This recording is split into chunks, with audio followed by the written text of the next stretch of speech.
Hi, I'm Mrs. Loffer again, and you should have these video 3 notes in front of you. Today we're looking at learning target C, which says I can recognize and simplify complex fractions. A complex fraction is a fraction within a fraction. Sometimes we see, like in example 1, 3 fractions within a fraction. So I have 1 fraction in the numerator, but in the denominator here I see 2 separate fractions. My first step to simplifying this is to get 1 fraction in the numerator and 1 fraction in the denominator. So in my numerator, so far I'm good. I have 1 fraction in the numerator, that's fine. In the denominator though, I see these 2 fractions, my green one and my blue one. I want to combine them into 1 fraction. So this is what we did last class. We're adding 2 fractions. So with these 2 fractions, I need to find the least common denominator.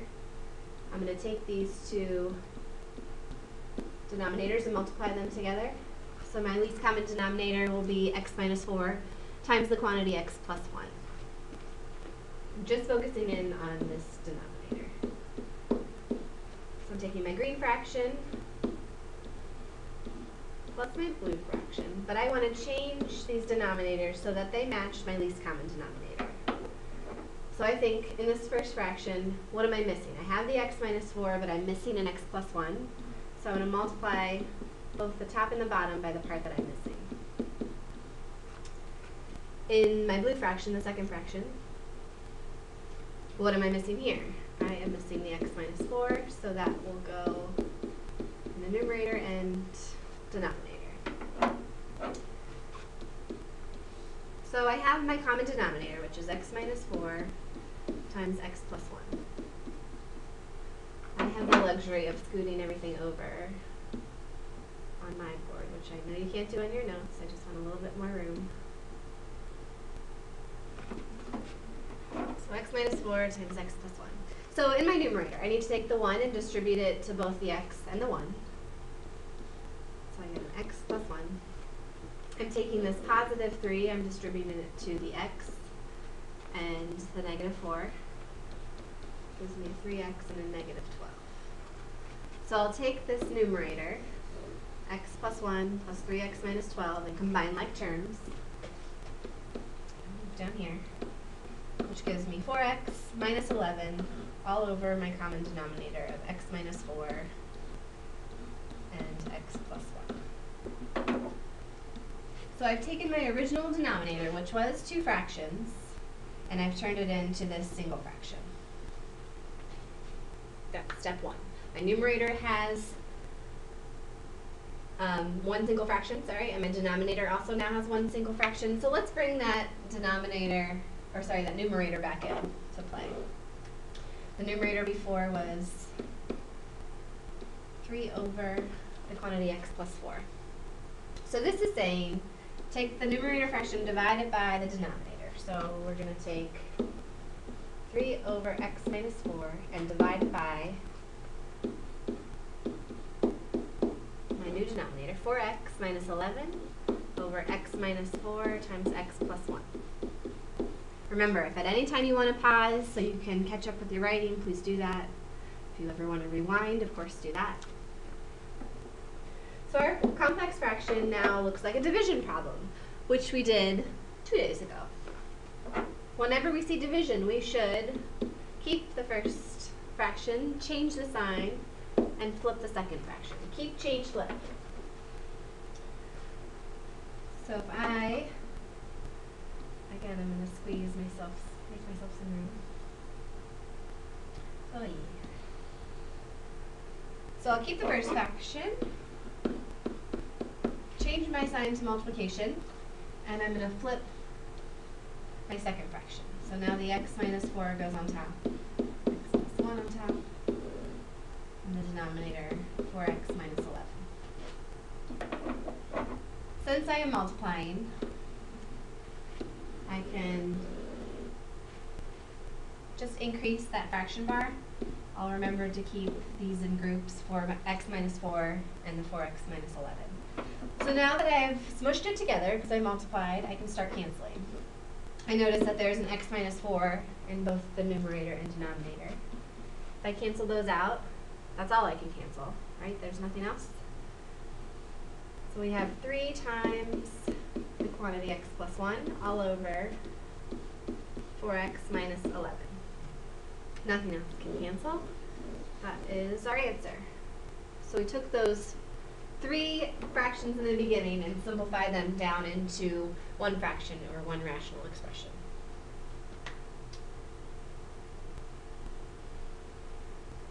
Example 2. Again, I see 1 fraction in the numerator. So I'm good in the numerator for now. Let's focus in on this denominator. So I'm going to subtract those fractions. When I subtract fractions, I need to have a common denominator. So let's factor these. That's factored. If I factor x squared minus 1, it's a difference of squares. So that factors into the quantity x plus 1 times the quantity x minus 1. I have the x plus 1 in my other denominator already, so that will be a part of my least common denominator, but I don't need anything further. So my least common denominator is the quantity x plus 1 times the quantity x minus 1. When I take these fractions, x over x plus 1. From that, I'm going to subtract 2x plus 10 over, I'm changing this x squared minus 1 to my factored form of x plus 1 and x minus 1. So what is the first fraction missing? In the denominator, I'm missing the x minus 1. So let me put that or multiply that in the numerator and in the denominator.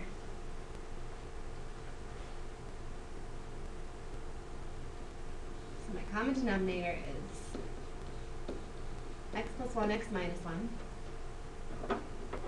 I need to distribute or combine my numerators. So my x is going to go to the x and the negative 1, becoming x squared minus x. Then I take this negative and distribute that to both the 2x and the 10. So we will get a negative 2x minus 10. Can I squeeze that in? Barely. Now I'll combine like terms. I get x squared minus 3x minus 10 all over the common denominator of x plus 1 and x minus 1. So I've combined my original denominator into this new one. I'm going to scoot it down just a tad so I can bring back my original numerator, which was 2x minus 10 over x minus 1. So again, this is now a division problem. My original numerator divided by my new denominator.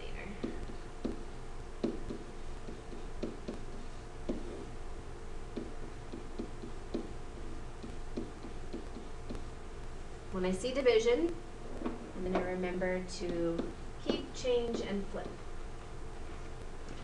So keep the first fraction, 2x minus 10, over x minus 1, change to multiplication, and flip the second fraction.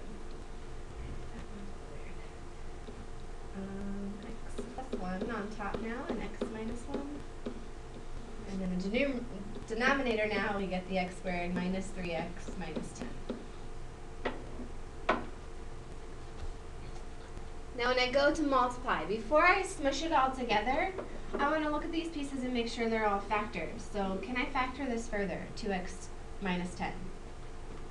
We should notice that we can take out a 2, and it becomes, I'm going to write it over here.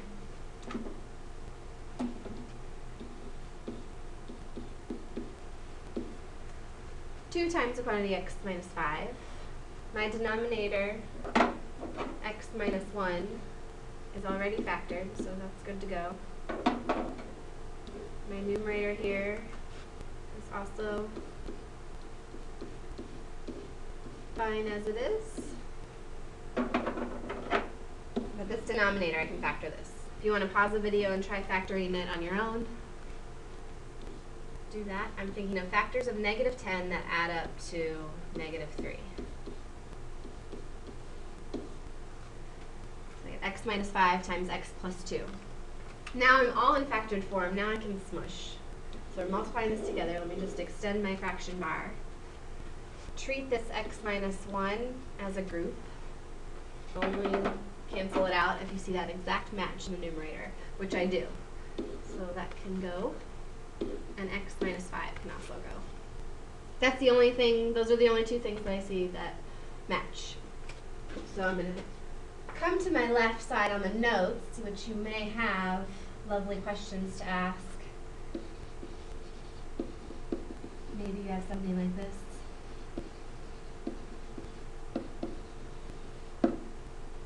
That's a good example of a note you might want to ask yourself. Anyway, combining my answer, I'm going to squeeze it over here. 2 times x plus 1 all over, the only thing I have left down there is the x plus 2. This is my answer to number 2, and I apologize for bouncing around a little and putting my answer on the left. Okay, I'm stopping the video and we'll start the next page.